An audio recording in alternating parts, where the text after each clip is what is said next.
துளாராசி என்பர்கள் இந்த சனி பயிற்சியில் வீடு கட்டுவாங்க, இடம் வாங்குவாங்க, கார் வாங்குவாங்க, தங்கம் எவ்வளோதான் விலை ஏறினாலும் தங்கம் வாங்குவாங்க, தேவையான வசதிகள் அனைத்தையும் பெறுவாங்க. கன்னிக்கு கேட்டதை துலாமுக்கு சொல்றீங்க. சரிங்க ஐயா. கேட்டது சொல்லணும் இல்லையா?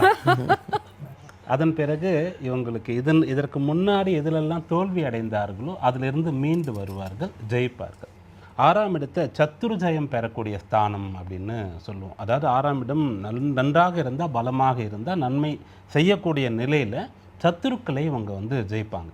அப்போது துலா ராசியில் இருக்கிற ஒருத்தர் வந்து இப்போ ஒரு அட்வொகேட்டாக இருக்காருன்னு சொன்னால் அவர் எடுக்கிற கேஸிலெல்லாம் அவர் வந்து ஜெயிப்பார். இப்போது எலெக்ஷன் வருதுன்னு சொன்னால் துலா ராசியில் இருக்கக்கூடிய ஒருத்தரை வந்து பொறுப்பாளராக வைக்கலாம், அவருக்கு வந்து ஒரு இடம் கொடுக்கலாம், தேர்தலுக்கான ஒரு வாய்ப்பு கொடுக்கலாம் நிற்கிறதுக்கு, அவங்களுக்கெல்லாம் நல்ல பலன் கிடைக்கும். அப்படி இல்லைன்னு சொல்லும்போது துலா ராசியில் இருக்கக்கூடிய ஒருத்தரை கூட வச்சுக்கிட்டா போகிறோம். ஒரு அட்வொகேட் வந்து இவரை கூட ஒரு அசிஸ்டண்ட்டாக வச்சுக்கலாம். அதுபோல் வாய்ப்பு கிடைத்தவர் வந்து கூட ஒருத்தரை சப்போர்ட் வச்சுக்கலாம் அவங்க பிரச்சாரத்துக்கெலாம் போகும்போது. ஒரு பிஸ்னஸ் பண்ணுறவர் வந்து துலா ராசியில் இருக்கக்கூடிய ஒருத்தர் வந்து முக்கியமான பொறுப்பில் எடுத்து கூட வச்சுக்கிட்டு பிஸ்னஸ் பண்ணால் ஜெயிப்பார். அதாவது துலா ராசிக்கு நன்மை கிடைக்கும்.